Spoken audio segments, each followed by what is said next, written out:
तो दोस्तों हम लोग सभी जानते हैं कि आत्मनिर्भर भारत प्रोग्राम चलाया जा रहा है, जिसके तहत भारत का हर एक नागरिक इस समय मेहनत कर रहा है और भारत को आत्मनिर्भर किस तरह से किया जाए इसके लिए अलग अलग क्षेत्रों में काम किए जा रहे हैं। अगर स्पेशली बात की जाए रक्षा के क्षेत्र की, तो इस क्षेत्र में भारत को आत्मनिर्भर होना बहुत ज़्यादा ज़रूरी है, क्योंकि भारत के दुश्मन दो हैं, दोनों ही पड़ोसी हैं और यही एक कारण है कि हम लोग दुनिया भर में हथियार खरीदने के मामले में नंबर 1 या नंबर 2 की पोजीशन पर रहते हैं। सोचिए कि अगर हमारी सारी रिक्वायरमेंट, अगर सारी ना भी तो 95% भी रिक्वायरमेंट पूरी होती है, तो सोचिए कितना हमारा विदेशी मुद्रा भंडार भारत में बच जाएगा। हमें बाहर देने की ज़रूरत नहीं रहेगी, सारे हथियार हम लोग घर पर ही डेवलप कर सकते हैं। तो जो पैसा विदेश जाता है उस पैसे का इस्तेमाल हम लोग भारत के निर्माण के लिए इस्तेमाल कर सकते हैं।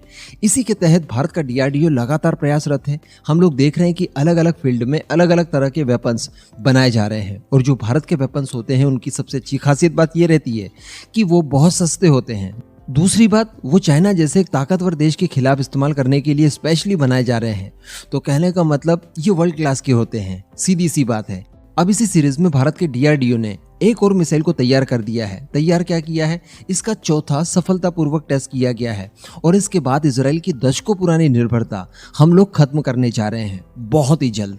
ये एक 2-in-1 मिसाइल है। अब ये किस तरह की मिसाइल होगी, किस मिसाइल का टेस्ट किया गया है, क्या खूबियां होगी, आगे मैं आपको इस वीडियो में बताने वाला हूँ। आप बस वीडियो को एकदम एंड तक देखते हुए चैनल को सब्सक्राइब जरूर कर लीजिएगा। तो दोस्तों VLSR से यानी vertical launch surface to air missile system, ये एक्चुअली अस्त्रा मार्क 1 मिसाइल का ही एक वेरिएंट है। अस्त्रा मार्क 1 मिसाइल यहाँ पर 2-in-1 रोल प्ले करती है।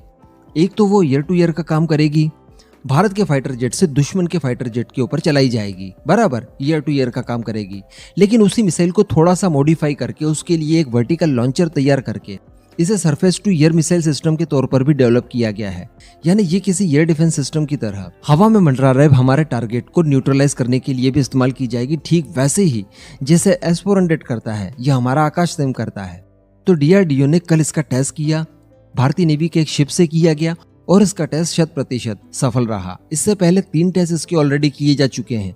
2 टेस्ट किए थे ग्राउंड से, यानी ग्राउंड वेरिएंट जो था इसका उससे टेस्ट किए गए, वो भी पूरी तरह से सफल रहे और 2 टेस्ट किए गए हैं शिप से। एक टेस्ट पहले किया गया था और एक कल किया गया। अब इसकी रेंज मैं आपको बता दूं कि 40 किलोमीटर तक है। वैसे अगर अस्त्रा मार्क 1 मिसाइल की रेंज देखें तो 110 किलोमीटर के लगभग रहती है, लेकिन जब इसे हम लोग वर्टिकली लॉन्च करते हैं तो इसकी रेंज काफ़ी कम हो जाती है। तो 40 किलोमीटर के आसपास ये आपको रेंज देने वाली है। लेकिन आप सोचिए कि बराक 8 की रेंज भी 70 किलोमीटर है, तो अगर ये आपको 40 किलोमीटर की रेंज दे रही है तो ये पर्याप्त होगी, क्योंकि इस रेंज में फिलहाल हमारे पास कोई इतना इफेक्टिव एयर डिफेंस सिस्टम है भी नहीं, तो ये उस गैप को फुलफिल कर पाएगी। दूसरी बात, इसकी मारक क्षमता काफी ज्यादा उच्च होगी। तो कोई भी हाई स्पीड ड्रोन टाइप का कोई टारगेट हो, जो कि भारत के लिए सबसे बड़ी प्रॉब्लम बन सकता है, साथ ही जो सी स्कीमिंग कर रही क्रूज मिसाइल्स वगैरह है, उनके खिलाफ ये विशेषकर बहुत ज्यादा उपयोगी साबित होगी। तो चाइना की तरफ से भारतीय शिप को निशाना बनाने के लिए कोई एंटी शिप क्रूज मिसाइल दागी जाती है, जो कि काफी कम एल्टीट्यूड पर क्रूज करते हुए सी स्कीमिंग के जरिए भारत की तरफ बढ़ रही है, तो उसे बीच में ही न्यूट्रलाइज करने का ये काम करेगी। साथ ही अगर किसी तरह का कोई कामिकाज़े ड्रोन हुआ या फिर चाइना का कोई दूसरा UAV वगैरह हुआ, उसे भी ये मार गिराने में पूरी तरह से सक्षम रहेगी।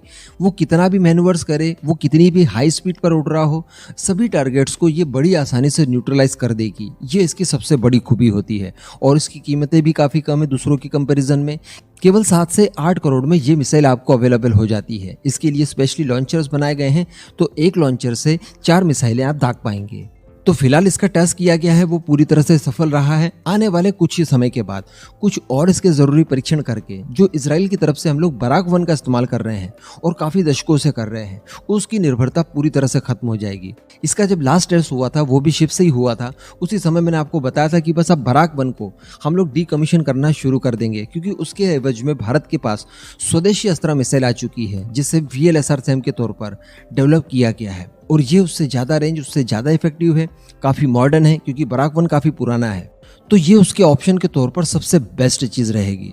वैसे DRDO की तरफ से ये अभी तक नहीं बताया गया है कि इसे भारतीय नेवी के किस शिप से लॉन्च किया गया था, लेकिन फिलहाल इतना ज़रूर बताया गया है कि इसे शिप से ही लॉन्च किया गया है, क्योंकि ग्राउंड से इसके टेस्ट ऑलरेडी हम लोग कर चुके हैं, वो पूरी तरह से सफल रहे हैं। तो कहने का मतलब ये काफ़ी अच्छा कॉन्सेप्ट है। 2-in-1 कर दिया, ईयर टू ईयर के रोल में भी आप इस्तेमाल कर रहे हैं और सरफेस टू ईयर के रोल में भी इस्तेमाल कर रहे हैं। इससे अच्छी कोई और बात हो नहीं सकती। एक मिसाइल बनाए जिसके अनेक उपयोग आपके पास हो। अब इस पूरे मुद्दे पर आपका क्या मानना है, नीचे कमेंट करके जरूर बताइएगा।